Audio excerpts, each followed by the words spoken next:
नमस्कार, सुजस बुलेटिन में आपका स्वागत है। मैं हूं आपके साथ अभिलाषा गर्ग। एक नजर हेडलाइंस पर। मन की बात कार्यक्रम के 122वें संस्करण में प्रधानमंत्री ने किया देशवासियों को संबोधित। ऑपरेशन सिंदूर को आतंकवाद के खिलाफ वैश्विक लड़ाई में बताया निर्णायक मोड़। खेलो इंडिया प्रतियोगिता में राजस्थान को पदक तालिका में तीसरा स्थान प्राप्त होने पर प्रधानमंत्री ने दी बधाई। राजस्थान के हंसराज सहित देश भर के प्रतिभाशाली खिलाड़ियों का किया उत्साहवर्धन। एसएमएस में गलत ग्रुप का ब्लड चढ़ाने के प्रकरण में चिकित्सा मंत्री ने ली उच्च स्तरीय बैठक। निष्पक्ष और पारदर्शी जांच के लिए गठित की 5 सदस्यीय उच्च स्तरीय कमेटी। प्रधानमंत्री श्री नरेंद्र मोदी ने आज मन की बात के 122वें संस्करण में देशवासियों को संबोधित किया। मुख्यमंत्री श्री भजनलाल शर्मा ने नई दिल्ली में मन की बात कार्यक्रम का श्रवण कर उनका आत्मीय मार्गदर्शन प्राप्त किया। प्रधानमंत्री ने ऑपरेशन सिंदूर के तहत पाकिस्तान और पाकिस्तान अधिकृत कश्मीर यानी पीओके में भारतीय सेना द्वारा ध्वस्त किए गए आतंकवादी ठिकानों की तस्वीरें साझा की। प्रधानमंत्री मोदी ने ऑपरेशन सिंदूर को आतंकवाद के खिलाफ वैश्विक लड़ाई में एक निर्णायक मोड़ बताया और भारतीय सशस्त्र बलों की सटीकता और साहस की सराहना की। साथियों, ऑपरेशन सिंदूर के दौरान हमारी सेनाओं ने जो पराक्रम दिखाया है, उसने हर हिंदुस्तानी का सिर ऊंचा कर दिया है। जिस प्रिसिजन के साथ, जिस सटीकता के साथ हमारी सेनाओं ने सीमा पार के आतंकवादी ठिकानों को ध्वस्त किया, वो अद्भुत है। ऑपरेशन सिंदूर ने दुनिया भर में आतंक के खिलाफ लड़ाई को नया विश्वास और उत्साह दिया है। साथियों, ऑपरेशन सिंदूर सिर्फ एक सैन्य मिशन नहीं है, ये हमारे संकल्प, साहस और बदलते भारत की तस्वीर है। मैं अभी 3 दिन पहले बीकानेर गया था। वहां बच्चों ने मुझे ऐसी ही एक पेंटिंग भेंट की थी। ऑपरेशन सिंदूर ने देश के लोगों को इतना प्रभावित किया है कि कई परिवारों ने इसे अपने जीवन का हिस्सा बना लिया है। साथियों, हमारे जवानों ने आतंक के अड्डों को तबाह किया। यह उनका अदम्य साहस था और उसमें शामिल थी भारत में बने हथियारों, उपकरणों और टेक्नोलॉजी की ताकत। उसमें आत्मनिर्भर भारत का संकल्प भी था। हमारे इंजीनियर्स, हमारे तकनीशियन, हर किसी का पसीना इस विजय में शामिल है।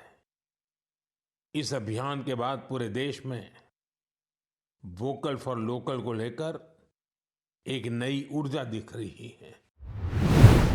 मन की बात कार्यक्रम के दौरान प्रधानमंत्री श्री नरेंद्र मोदी ने खेलो इंडिया प्रतियोगिता में राजस्थान के हंसराज सहित देश भर के प्रतिभाशाली खिलाड़ियों का उत्साहवर्धन किया।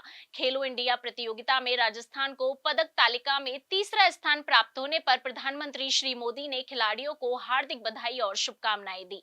उन्होंने खिलाड़ियों के उत्कृष्ट प्रदर्शन, समर्पण और अथक प्रयासों की सराहना करते हुए उनके उज्जवल भविष्य की कामना की।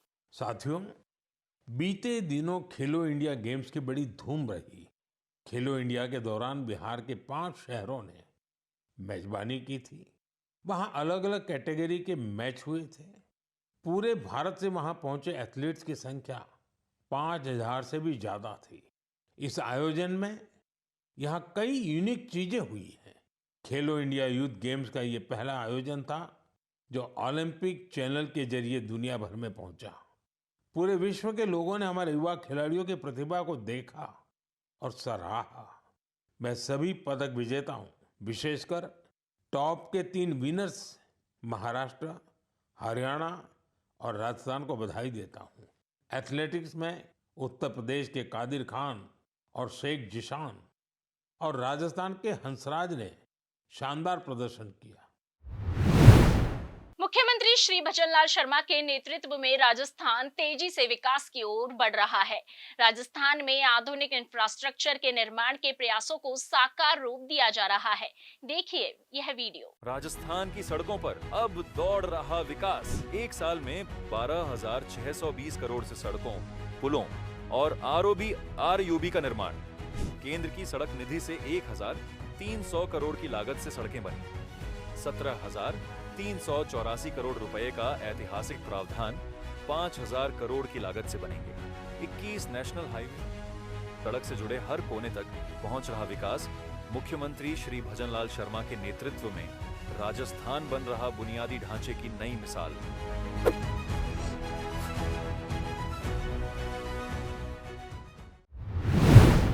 सवाई मानसिंह अस्पताल में गर्भवती महिला को गलत ग्रुप का ब्लड चढ़ाने के मामले की जांच 5 सदस्यीय उच्च स्तरीय समिति करेगी।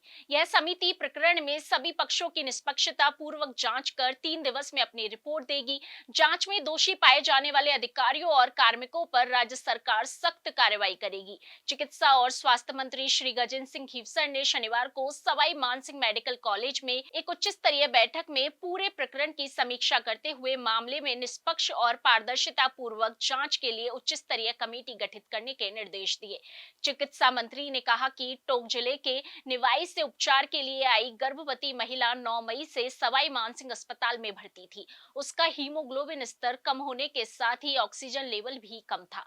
साथ ही विभिन्न बीमारियों से ग्रसित होने के कारण उसकी स्थिति गंभीर थी। गंभीर स्थिति के चलते वेंटिलेटर पर उसकी डिलीवरी करवाई गई थी। इस दौरान ब्लड ट्रांसफ्यूजन में उसे गलत ग्रुप का ब्लड चढ़ाने की बात सामने आई है। अस्पताल प्रशासन की ओर से गठित 5 सदस्यीय जांच कमेटी ने भी प्रथम दृष्टया गलत ग्रुप का ब्लड चढ़ने की बात स्वीकार की है। श्री खीवसर ने कहा कि अस्पताल द्वारा गठित कमेटी की जांच से पूरी तरह संतुष्ट नहीं होते हुए 5 सदस्यीय उच्च स्तरीय कमेटी गठित की गई है। यह कमेटी प्रकरण में गहन जांच कर 3 दिवस में अपनी रिपोर्ट देगी। रिपोर्ट के तथ्यों के आधार पर दोषी व्यक्तियों के विरुद्ध विभाग सख्त से सख्त कार्रवाई सुनिश्चित करेगा। चिकित्सा और स्वास्थ्य विभाग की ओर से प्रदेश भर में संचालित विभिन्न स्वास्थ्य कार्यक्रमों को पब्लिक और पेशेंट फ्रेंडली बनाया जाएगा तथा इनकी और अधिक प्रभावी क्रियान्विति सुनिश्चित की जाएगी। लू तापघात जांच, दवा और उपचार सेवाओं की गुणवत्तापूर्ण उपलब्धता, उपकरणों की क्रियाशीलता पर विभाग का विशेष रूप से फोकस रहेगा। राजधानी से लेकर गांव ढाणी तक स्वास्थ्य सेवाओं में किसी भी स्तर पर कोई लापरवाही सामने आई तो जिम्मेदारी तय की जाएगी और सख्त कार्रवाई सुनिश्चित की जाएगी। चिकित्सा और स्वास्थ्य विभाग की प्रमुख शासन सचिव श्रीमती गायत्री राठौड़ ने शनिवार को स्वास्थ्य भवन में आयोजित वीडियो कॉन्फ्रेंस में संबंध में विस्तृत दिशा निर्देश दिए। उन्होंने कहा कि राज्य सरकार का ध्येय है कि जन जन को स्वास्थ्य सुविधाओं की प्रदायगी बिना किसी कठिनाई के हो और उन्हें गुणवत्तापूर्ण सेवाएं मिले। इसे ध्यान में रखते हुए ग्रास रूट लेवल तक प्रोएक्टिव अप्रोच के साथ काम किया जाए। सेवाओं की प्रदायगी में किसी भी स्तर पर कोताही बर्दाश्त नहीं की जाएगी। प्रमुख शासन सचिव ने कहा कि राज्य स्तरीय अधिकारी, मुख्य चिकित्सा और स्वास्थ्य अधिकारी सहित अन्य अधिकारी यह सुनिश्चित करें कि चिकित्सा संस्थानों में जांच, दवा और उपचार सुविधाओं में किसी तरह की कमी न रहे। लू तापघात की स्थितियों को ध्यान में रखते हुए पुख्ता इंतजाम किए जाए। दवाओं की उपलब्धता, ऑक्सीजन प्लांट्स और उपकरणों की क्रियाशीलता का विशेष रूप से ध्यान रखा जाए। दवाओं की आपूर्ति में किसी तरह की कोई बाधा हो तो तत्काल उच्च स्तर पर अवगत कराए। श्रीमती राठौड़ ने कहा कि पश्चिमी राजस्थान सहित प्रदेश के विभिन्न जिले आगामी कुछ समय लू तापघात की दृष्टि से बेहद संवेदनशील है। इन जिलों में हीट वेव प्रबंधन से जुड़ी गतिविधियों को सर्वोच्च प्राथमिकता दी जाए। हनुमानगढ़ जिले में शनिवार को मानस अभियान के 7वें संस्करण के तहत आयोजित जिला स्तरीय नशा मुक्त पारंपरिक खेल प्रतियोगिता में रस्साकशी, सितोलिया और रुमाल झपट्टा जैसे खेलों के जरिए सांस्कृतिक विरासत और सामाजिक चेतना का अद्भुत संगम हुआ। 16-17 मई को ब्लॉक स्तर पर चयन के बाद शनिवार को आयोजित फाइनल मुकाबलों में पूरे जिले से आई 40 टीमों के 290 महिला पुरुष खिलाड़ियों ने जोश के साथ भाग लिया। रस्साकशी में जब एक ओर सरपंचों की टीम थी तो दूसरी ओर पार्षदों की, तो माहौल तालियों और उत्साह से भर उठा। इस रोमांचक मैच में सरपंच टीम विजेता रही, पर असली जीत सामूहिक सहभागिता और नशे के खिलाफ एकजुटता की हुई। जिस बुलेटिन में आज के लिए इतना ही, फिर होगी आपसे मुलाकात। तब तक के लिए नमस्कार।